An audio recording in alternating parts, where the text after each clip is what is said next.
జానుని దక్కించుకోవడానికి, తను మారాను అని నిరూపించుకోవడానికి జై చాలా ప్రయత్నాలు చేస్తాడు. ఆఖరికి శ్రీనివాస్ ఆటో బ్యాక్ టైర్ ఒక గుంటలో దిగపడిపోయినా కూడా జయ్యే స్వయంగా ఆ ఆటోని దొబ్బుతూ ఉంటాడు.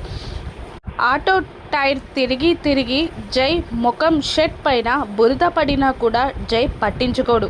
జానుని గెలవడానికి ఎంత కఠోర శ్రమైనా చేయడానికి సిద్ధంగా ఉంటాడు జై.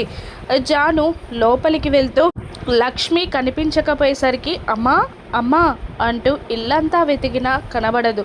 కొంపతీసి జై సారేమైనా అమ్మని అని ఇంకా తలుచుకోలేక బయటికెళ్ళి బయటున్న వాళ్ళందరినీ మా అమ్మని చూసారా, మా అమ్మని చూసారా అని అడుగుతూ ఉంటుంది జాను. కానీ చూడలేదమ్మా అని వాళ్ళు చెప్తూ ఉంటారు. స్కూటీ దగ్గరున్న ఒక అమ్మాయి దగ్గరికి వెళ్ళి కూడా మా అమ్మని చూసావా అని అడుగుతుండగా చూడలేదక్క అని అనడంతో టెన్షన్ పడుతూ అటు ఇటు పరిగెడుతూ ఉంటుంది జాను. అప్పుడే లక్ష్మి వస్తూ ఉండగా అమ్మా అంటూ లక్ష్మి చేతులు కాళ్ళు తరిమి తరిమి చూసుకొని నీకేం కాలేదు కదా అని గాబరాగా అడుగుతూ ఉంటుంది జాను. నాకేమైందమ్మా, ఏం కాలేదు, సరుకుల కోసం మార్కెట్కి వెళ్ళానంతే, అవి మోయలేకపోతున్నానని జయబాబే స్వయంగా మోసుకొస్తున్నాడమ్మా అని లక్ష్మి చెప్పేసరికి సరుకులు మోసుకొస్తున్న జైని చూసి షాక్ అవుతుంది జాను.